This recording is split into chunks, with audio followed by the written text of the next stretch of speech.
Hello guys and welcome back to the channel, and in today's tutorial I'll be showing you how to start a faceless YouTube channel as a beginner 2026 complete walkthrough. So guys, welcome back to the channel, and you're wondering how you can actually start a faceless YouTube channel as a beginner. So the first thing you need to do is actually log on to YouTube. So beginning a faceless channel would simply mean taking out, anything that has to do with your face. So basically this is my YouTube channel. As you can see, you can get yours by simply signing into YouTube. So you need an email. So you're going to need to have a Google account. And with your Google account or your iOS, that's your Apple ID, you could simply sign in or rather create a YouTube channel. Now, once you create your YouTube channel, most times your image might be taken from your Google account and plastered onto your um, YouTube. So just simply click on view your channel first, and let's simply take off our image here. So where we have customize channel, click on this, and it's going to open the YouTube Creator Studio.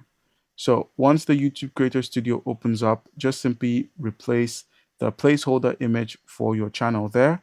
In most cases, it might be, like I said, the channel's picture could be from your email, and just simply click on change or remove. So let's just go ahead and click on remove, and then simply click on publish to save this action. And now all across your channel, it's just going to be the digit or the letter M. As you can see here, it went back to the default because it's my Google account, but this is basically what it is. Now moving back to YouTube, once you're on YouTube, just simply reload, and you'd find your page has been made a faceless channel. And from this, or with this action done, the next thing you need to do is to head over to the home section of your YouTube account. So head over to home. Beginning a faceless channel has to deal with understanding how YouTube works. So you need to understand what works on YouTube and what doesn't. In the case of what works, you need to pick a niche. So you need to understand the kind of videos you want to make.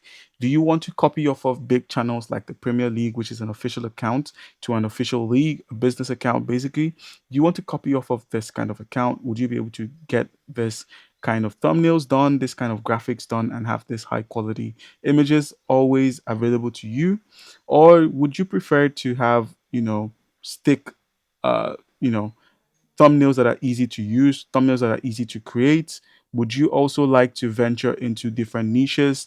The niches could be sports and entertainment. It could be artificial intelligence and how to use tools. It could be funny videos. It could be life moments or life hacks. It could also be recaps. So a thing that goes unnoticed in the niche world, or really doesn't go unnoticed, is recaps. So you could focus on making YouTube recaps. You could work as a YouTube recaps for either movies, you could do so for football, you could do so for soccer, you could do so for anything. All right. And like I said, there are many niches you could actually work on. You could go into tutorials, you could go into cartoons, you could even make tutorials on YouTube. So once you found the niche that works, let's say you want to be a movie recap channel like movie recaps, just simply click on the channel that inspires you. Go ahead and click on movie recaps. You can see they have over 2.71 million subscribers. They are basically at the pinnacle of movie recaps or the movie recap niche on YouTube.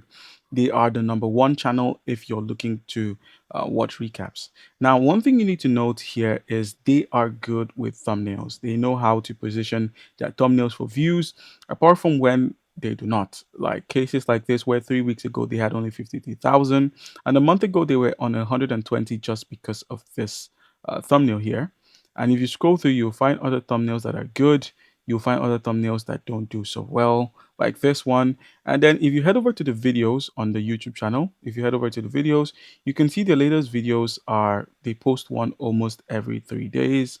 They are posting, they reflect between 2 and 3 days. So you can see thumbnails are a major part of their business, as well as the title. So keep in mind, the title actually impacts the quality of your video. As you can see here, this one actually impacts the quality of your video. You can see things like this do well, while things without context don't.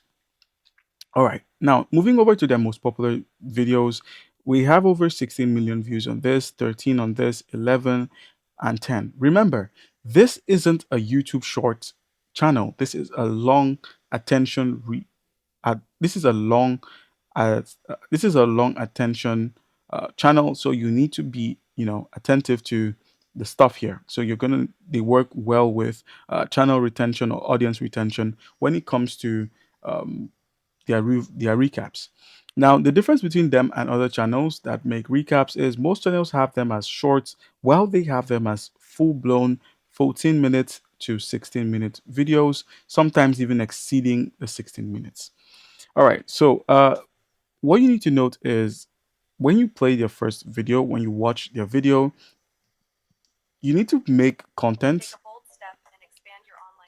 you need to make content that actually reflects with the audience, that the audience would be willing to watch. You can see the first start with a welcome to their recap, and then they also welcome the viewers, and also they're making use of an AI voice. So all narration is made with AI.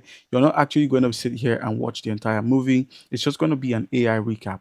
So basically, they have an AI voice that tells the entire story of everything, and then they use their B-roll footage to simply match the AI voice. That's how they get up to 16 million views about 4 years ago, and over 13,000 comments and 280,000 likes, basically. So, besides their title, you also need to take a look at the things that work for the channel. They have a transcript so you can follow, and when you're making your tutorials, when you're making your videos, make sure to include transcripts. And then if you scroll through, you can see the comments from people. It's usually just movie comments and stuff. All right, guys. So all you need to do here is make sure to follow their steps closely. Make sure you understand what the video does, what the channel does, as what do they solve, the problems they solve, their click through rate, their top performing topics, their audience retention, how well their videos hold up. Do they include bold text? Do they have close up icons, high contrast colors, or simple backgrounds? You know, just simply look for these check boxes and tick them off. And then you could use tools like CapCut, Premiere Rush, and Canva Video, or AI B-roll tools and AI voiceovers to simply recreate concepts like this, to recreate content like this as well. And also try to recreate their production style, the editing pace, the B-roll sources, the stock videos, on-screen captions, and if there are any background music, copy it as well. All right, guys. Comment down below if you have any question concerning how you can easily go about this, and you'll be given an answer. Thank you.